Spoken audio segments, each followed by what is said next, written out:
Halo, apa kabar?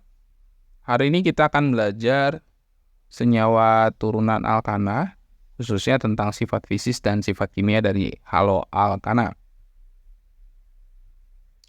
Sifat fisik dari haloalkana.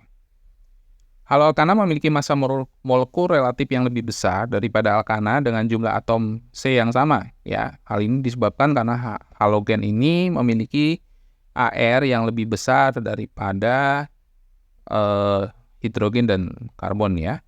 Nah, semakin besar massa molekul relatif akan menyebabkan titik leleh dan titik didihnya dari suatu senyawa akan semakin besar juga. Sebagai contoh di sini kita misalnya lihat metana CH4 ini punya titik leleh lebih rendah daripada haloalkana dengan jumlah C yang sama ya.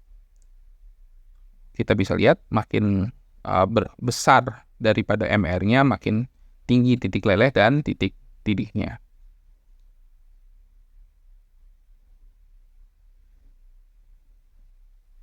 Halometana yang tadi, jadi yang tadi kita sudah lihat, jadi metana, fluorometana itu sangat sedikit larut dalam air. Semakin panjang rantai karbon, semakin tidak larut. Ya, jadi cuma sedikit yang rantai-rantai yang pendek yang dapat larut dalam air.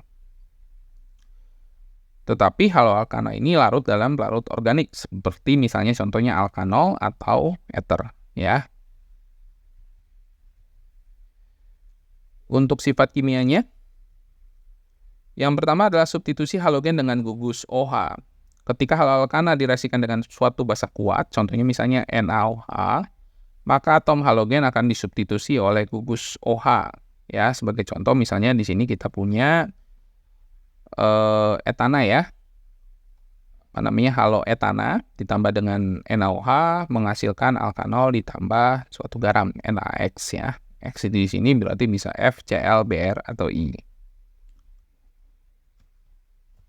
Yang kedua adalah reaksi eliminasi. Jika dipanaskan bersama dengan suatu alkoksida, haloalkana dapat mengalami reaksi eliminasi HX. Ya, kita lihat di sini. Nah, ini tereliminasi menjadi suatu alkena. Ya, yang harus diingat di sini, pada eliminasi HX ini, haloalkana berlaku kaidah. Ya, kaidah Zaitsev. Nah, dalam kaidah ini dinyatakan bahwa atom hidrogen akan dilepaskan dari karbon yang mengikat atom H yang paling sedikit ya. Kalau kita lihat dari yang reaksi sebelumnya, H-nya diambil dari yang tengah ya, dari C yang tengah. Sebagai contoh, dari eliminasi 2 halobutana dihasilkan 2 butena dan bukan 1 butena. Yang ketiga adalah reaksi reduksi.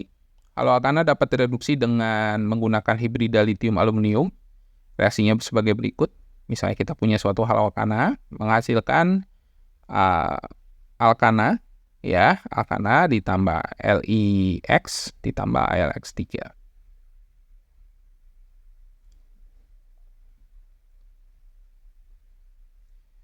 Yang berikutnya adalah pembuatan reaksi Grignard.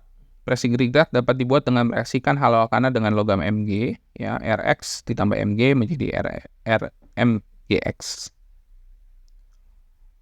Yang kelima adalah sintesis Wurtz. Sintesis Wurtz ini atau reaksi Wurtz merupakan reaksi 2 haloalkana dengan logam natrium membentuk alkana yang lebih panjang. Ya, jadi reaksi elongasi ya, elongasi daripada alkana. Sebagai contoh misalnya kita punya 2 haloalkana. Nah, nanti dia akan menghasilkan suatu alkana ditambah dengan suatu garam, ya. Untuk sintesisnya, yang pertama adalah substitusi halogen. Alkana dapat disubstitusi dengan halogen menggunakan sinar UV. Sebagai contoh, di sini kita lihat misalnya ada alkana ditambah X2 menghasilkan haloalkana ditambah dengan HX, ya. Jangan lupa bahwa reaksi ini melibatkan suatu radikal bebas. Yang kedua adalah adisi alkena dan alkuna. Alkena atau alkuna diadisi dengan asam halida mengikuti aturan Markovnikov.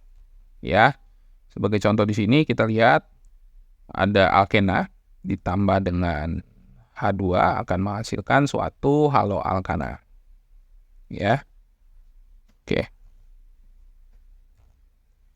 Yang ketiga, substitusi gugus hidroksil alkanol. Gugus OH pada alkanol dapat disubstitusi oleh atom halogen apabila direaksikan dengan HX yang pekat. Ya, misalnya di sini C2H5OH ditambah HCl menghasilkan C2H5Cl ditambah H2O. Selain itu juga dapat direaksikan dengan PCl3 dan PCl5 menghasilkan untuk PCl3 berarti ada C2H5Cl ditambah H3PO3, sedangkan jika direaksikan dengan PCl5 akan dihasilkan C2H5Cl ditambah POCl3 ditambah HCl. Jika video ini dianggap bermanfaat, jangan lupa untuk like and subscribe. Terima kasih.